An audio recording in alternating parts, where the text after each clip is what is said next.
اس نے ڈیوٹیاں نہیں دی جتنی آپ نے دی. ہر پریس کانفرنس میں نظر آئیں آپ, ہر جگہ نظر آئیں, آپ نے ذکر کیا ڈالا جیل اور اٹک جیل ہو. تو آپ سمجھتی ہیں کہ اب کی جو 15 سال آپ جو قربانی ہے, ہم نے آپ کو ڈی ایس ایز میں دیکھا ہو, بنی گالا میں دیکھا, ہر ہڑتال میں دیکھا, یا کوئی بھی ہڑتال ہو یا دھرنا ہوا, جلسہ ہو, ہر جلسے میں نظر آئیں. لیکن 2013 میں بھی آپ کو نظر انداز کیا گیا, 2018 میں بھی کیا گیا, لیکن 2024 میں آپ کو یاد رکھا کہ آپ 15 سال بعد آپ کا نمبر آیا ریزرو سیٹوں میں. کیا کہیں گے اس حوالے سے؟ عمران خان کی جدوجہد جو ہے وہ 22 سال 24 سال کے بعد وہ اس طریقے سے ہوئی جس میں آپ یہ کہیں تو میں تو کچھ بھی نہیں ہوں. اور الحمدللہ اگر میں اپنی اس پارٹی میں چھوٹی سے بڑی ہوئی ہوں, اور مجھے فخر ہے کہ خان صاحب ایک ہی لیڈر ہیں جس کے پیچھے اس پاکستان کا یہ جو جھنڈا نظر آ رہا ہے, اس کی وجہ سے میں پاکستان تحریک انصاف کے ساتھ ہوں, اور میں پاکستان تحریک انصاف میں عمران خان کی وجہ سے.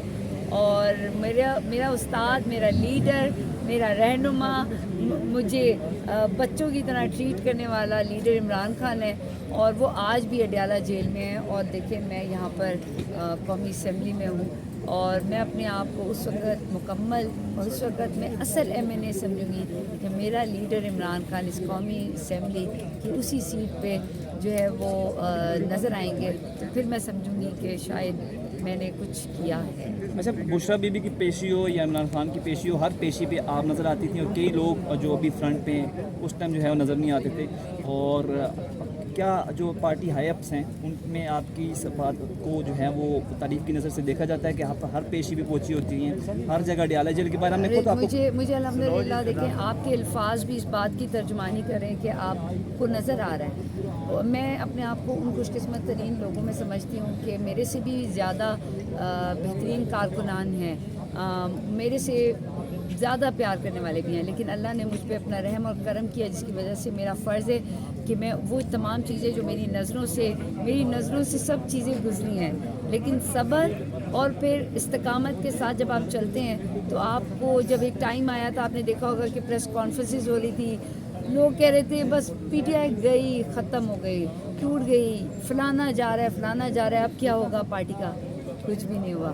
خان صاحب نے ایک سے بڑھ کر ایک, اس دفعہ جو 2024 میں آپ کو پتہ ہے کہ نامینیشن پیپرز اور جن لوگوں نے کنٹیسٹ کے لیے نامینیشن پیپرز کیے وہ کارکنان تھے آدھے سے زیادہ. تو اگر نادیہ نہیں ہوگی تو نادیہ کے پیچھے 10-20 اور کارکنان جو ہے نا وہ کھڑے ہیں.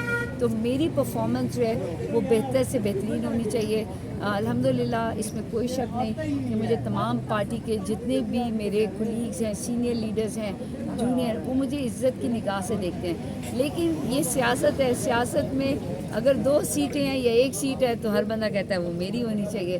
تو میں الحمدللہ کام پر یقین رکھتی ہوں, اور میں ہر دن اپنے آپ کو کہتی ہوں میں آج کے دن میں رہنے والی بندی ہوں. اور میں جب صبح اٹھتی ہوں تو میں اللہ کا شکر ادا کرتی ہوں, اور پھر میرے پہ ذمہ داری آتی ہے کہ آج اللہ نے مجھے یہ دن نصیب کیا ہے, تو اس میں میں نے اپنا کیا کام کرنا ہے, تو مجھ سے جو ہو سکتا ہے. لیکن آپ انشاءاللہ دیکھیں گے کہ جس دن میں نے اس پبلک جو کہتے ہیں نا مینڈیٹ کا اوتھ اٹھانا ہے, تو پھر آپ دیکھیں کہ انشاءاللہ میری کوشش ہوگی کہ میں ایک وہ رول ماڈل, خان صاحب کا جو رول ماڈل میرے سامنے ہے, میں اس رول ماڈل کو اپنے سامنے رکھ کے اپنے ورکر کولیگس کے لیے وہ چیز کروں کہ وہ کل میرے سے بہتر کر سکیں. اچھا نادیہ, لوگ کہتے ہیں کہ باقی خواتین جو ہیں وہ چلو گرفتار ہوئیں, آپ نہ کہیں گرفتار ہوئیں, نہ آپ کو کوئی ایف آئی آر ہے, تو اس کی کیا وجہ؟ کوئی آپ نے کدھر سے نہیں رکھی تھی کہ میرے کوئی ایف آئی آر نہیں ہوگی, میں کہیں چھپی نہیں تھی.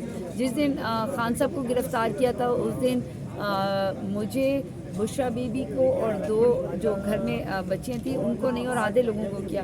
لیکن میں کبھی چھپی ہی نہیں, میں کہیں سے ہٹی ہی نہیں. اور جو یہ کہتا ہے کہ میرے پہ ایف آئی آر نہیں کٹی, یہ جو نہیں جنہوں نے کاٹا, کیونکہ میں خان صاحب کے ساتھ رہتی. خان صاحب کو گرفتار کرنے کے لیے ان کو پتہ نہیں کتنے سال کی محنت کرنے کے بعد ان کے اوپر جب وہ پبلک کے وہ بن گئے تو ان پہ انہوں نے ایف آئی آر کی. مجھے کرتے بھی تو کیا ہوتا, میں نے 11 مہینے سے اڈیالہ جیل میں ویسے بھی ہوتی ہوں, تو مجھے پکڑنے کے لیے کہیں جانا نہیں پڑے گا. اور مجھے, میں جس مٹی سے ہوں چراٹ سے, وہ مٹی کبھی چھپتی نہیں ہے. آپ کمانڈوز کی مٹی سے ہیں؟ کمانڈوز میری مٹی سے ہیں, میں چراٹ سے ہوں. اچھا میڈم یہ بتائیے گا کہ خان صاحب نے تو نئے الیکشن کی تیاری کا حکم دے دیا. میں تو پہلے سے تیاری کر رہی ہوں. تو آپ اسمبلی میں آ رہی ہیں؟ میں میں نے کہا میں اس وقت مکمل ہوں گی جب خان صاحب اسمبلی میں ہوں گے. یہ اسمبلی خان کی ہے, اچھا ایک یہ ووٹ بھی خان کا ہے. سوال ہے, نادیہ خٹک کوئی بھی مومنٹ اور رونا لازمی شروع کر دیتی ہیں. میں تو اللہ کے آگے جب نادیہ خٹک کو یہ اناؤنس ہوا کہ اس کو ریزرو سیٹ پہ قومی اسمبلی میں لایا گیا ہے, تب بھی نادیہ خٹک کے آنکھ میں آنسو تھے. میں اللہ کے آگے شکر ادا کرتی ہوں, اور میرے آنسو اپنے اللہ کے آگے ہیں اور اپنے ملک کے پاکستان کے لیے. یہ میری فیملی جانتی ہے کہ میں اپنے حق کے لیے کبھی بھی میرے آنسو نہیں نکلے. میں اگر میرے والد فوت ہوئے تھے تو اس کے بعد میں اپنی امی کے سامنے بھی نہیں روتی تھی الگ جا کے کہ کہیں میں کمزور نہ ہو جاؤں. لیکن جو یہ میرا اس جذبات ہے نا, یہ اللہ کے آگے, اور اللہ کے آگے رونے میں نہ آپ کو شرم آنی چاہیے, نہ آپ, مجھے اس پہ فخر ہے کیونکہ میں اپنے اللہ کے آگے اپنے ملک کے لیے, اپنے لوگوں کے لیے میرے آنسو نکلتے ہیں. اور اس پہ اگر کوئی مجھ پہ ہنس کے کہتا ہے رونے والی نادیہ, تو مجھے کوئی فرق نہیں پڑتا کیونکہ یہ اللہ کے آگے ہے.